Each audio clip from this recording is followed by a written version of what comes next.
648e journal de bord. Bonjour Jean-Marie Le Pen. Bonjour. Alors avant d'évoquer l'actualité, une triste disparition, la disparition du pianiste Stéphane Blais. Vous souhaitiez lui rendre hommage? Je dois dire que c'est une perspective d'une tristesse infinie, parce que Blais était un grand pianiste, un grand artiste, persécuté pour l'exposé de ses opinions et traqué, on peut dire, socialement, ruiné et acculé en quelque sorte à ce geste terrible de se précipiter du haut d'un immeuble. Et je dois dire que j'exprime ici à la fois la tristesse de tous ses amis, de tous ses admirateurs, et le profond sentiment de solidarité que nous éprouvons à l'égard de cet homme persécuté par le pouvoir à cause de ses opinions. Un grand artiste qui disparaît et qui est symbolique de la politique qui est menée à l'égard des artistes quand ils sont patriotes. Merci Jean-Marie Le Pen. Alors, retour à l'actualité. L'actualité, c'est ce serpent de mer qui ressurgit à chaque élection présidentielle, la fameuse quête des 500 signatures d'élus permettant aux candidats de concourir, un parcours d'obstacles que vous avez bien connu. Oh, je dois vous dire que je l'ai bien connu. Je l'ai connu tout à fait au début, quand c'était 100 personnes. Il fallait 100 maires, ce qui était relativement facile. Et c'est Chirac qui l'a fait porter à 500, ce qui rendait déjà l'opération beaucoup plus délicate pour quelqu'un de l'opposition. Les gens qui sont au pouvoir, qui sont en place, et évidemment, c'est facile, ils ont leurs amis, les conseillers généraux, les députés, ouais. Les conseils généraux règnent sur des entités de maires très importantes. Bref, à chaque fois, ça a été une course vraiment haletante. Et je crois que c'est en 2002, angoissante, puisque nous avons, je crois, obtenu les 10 ou 20 dernières, 48 heures. Oui, c'était le week-end de Pâques, le fameux week-end de Pâques, c'est ça. Où le paquebot, l'ancien siège du Front National, tous les permanents étaient là et téléphonaient vous-même. Moi-même, oui. J'étais au téléphone et on a arraché le chiffre fatidique. Et parce qu'en effet, maintenant, c'est encore de plus en plus difficile, puisque non seulement nous allions nous chercher les signatures chez les maires, et on les apportait nous-mêmes au conseil. Mais là, maintenant, ce sont les maires qui doivent eux-mêmes envoyer leur adhésion, enfin leur caution, en quelque sorte. Et ça, c'est évidemment très décevant, quelquefois. Toutes les promesses ne sont pas tenues. Et en plus, les noms sont maintenant publiés. Oui. Ce qui fait que les maires craignent d'être classés politiquement du côté de la personne à qui ils auront apporté leur signature, alors qu'en fait, cette signature est purement administrative. Oui, enfin, bien sûr. Il n'y a pas de choix politique. Ça garantit que l'homme est digne d'être candidat, c'est tout. Et je crois qu'on évolue vers un mode de plus en plus drastique, de plus en plus persécutoire dans ce domaine-là comme dans d'autres. Oui. Parrainer, ça n'est pas soutenir. Bien sûr que non. Attester du sérieux de la personne. Bien sûr. Et justement, parlons des élus. On s'aperçoit que les agressions se multiplient de plus en plus. Et des agressions qui visent des députés, des maires, enfin tout ce qui porte du tricolore, de droite comme de gauche, du centre, sans étiquette, peu importe. Est-ce qu'il y a une crise de la légitimité démocratique? Je crois qu'il y a une crise générale de l'autorité. Toute structure d'autorité est maintenant contestée sans risque.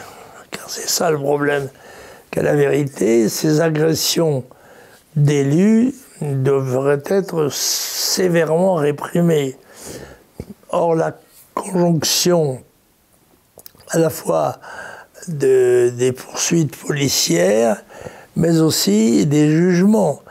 N'oublions pas que 17% des magistrats sont du syndicat de la magistrature, lequel, je le rappelle, avait publié son programme avec une couverture couleur représentant une tête de cochon et un képi de flic.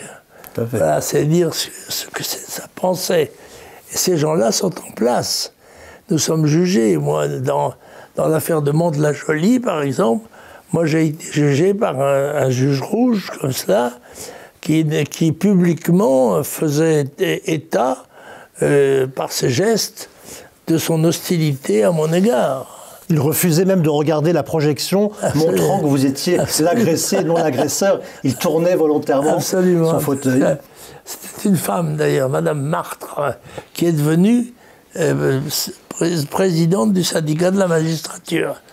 Là, on n'est pas trompé. Alors la candidate Les Républicains, Madame Pécresse, parle de ressortir le fameux Karcher de la cave, en souvenir d'une vieille formule de Nicolas Sarkozy sur l'insécurité. Faut-il la croire et comment jugez-vous cette candidate? Écoutez, je crois qu'elle vient de loin. D'après ce que j'ai entendu récemment à la télévision, elle a commencé aux jeunesses communistes.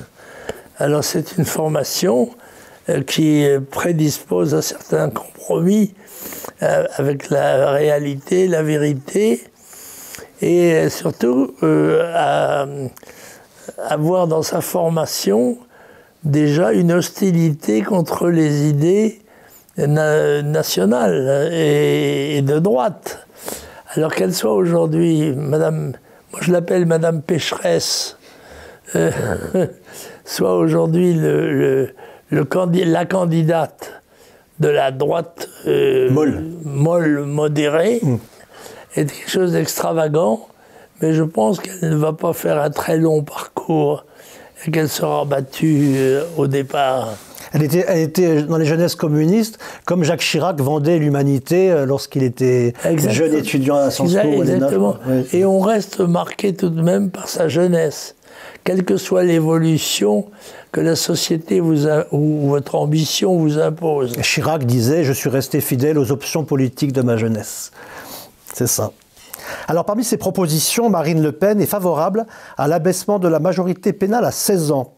Quelle aurait été votre politique pénale à vous? Oh, ma politique pénale aurait été sévère surtout. Mais c'est tout un échelon, si vous voulez, qui est cumulatif. Que non seulement l'instruction est très complexe, les jugements sont très douteux, mais aussi ils ne sont pas exécutés. C'est ça. Et parce que nous n'avons pas l'appareil pénitentiaire nécessaire, nous n'avons pas assez de prisons, ou celles que nous avons sont dans un état tel qu'elles sont impraticables, et que bien évidemment, s'il n'y a pas une sanction immédiate et significative, les faits reprochés ont tendance à se multiplier. Et il y a dans cette réaction, me semble-t-il, j'ai dit tout à l'heure, une espèce d'anarchisation de la société et qui touche toutes les catégories d'âge. Et bien sûr, c'est vrai que la vie moderne a fait entrer en quelque sorte dans l'activité intellectuelle, psychologique, sociale des gens plus jeunes et qu'on peut parfaitement admettre que la majorité pénale soit ramenée de 18 à 16 ans. C'est à 16 ans, me semble-t-il, un jeune homme ou une jeune fille ont le sens des responsabilités et par conséquent sont capables de faire face à leurs actes. Le problème, c'est que toutes les décisions de justice qui donnent des peines de prison de moins d'1 an ne sont pas exécutées. Et en 2002, vous aviez demandé la construction de, je crois, 100 000 places de prison. Absolument, absolument. D'autant qu'on pourrait très bien convertir en camp de rééducation, des casernes qui sont vides, ou même en créer des camps avec des baraquements légers dans lesquels on pourrait placer les délinquants qui ne sont pas dangereux pour la société et garder ceux-ci dans les prisons en dur, en quelque sorte. Mais rien de cela n'est fait, tout est annoncé, mais jamais réalisé. Voilà. Et c'est le cas du Karcher en particulier, instrument dont on ne s'est jamais servi que dans les discours politiques. Grand diseux, petit faiseux. Absolument. Alors ce jeudi 13 janvier, grève massive des enseignants, protocole sanitaire inapplicable et peut-être dangereux pour les enfants, désarroi des familles, écoles fermées, le tout sanitaire gouvernemental touche-t-il sa limite? Ah oui, je crois que nous sommes sur une pente de décadence qui ne sera pas interminable. Il y a un moment donné où nous risquons une chute gravissime. Et ce qui touche en particulier aux événements qui sont déclenchés par le Covid le démontre chaque jour. La société est aux prises avec un phénomène relativement bénin. Il pourrait s'agir de la peste ou du choléra.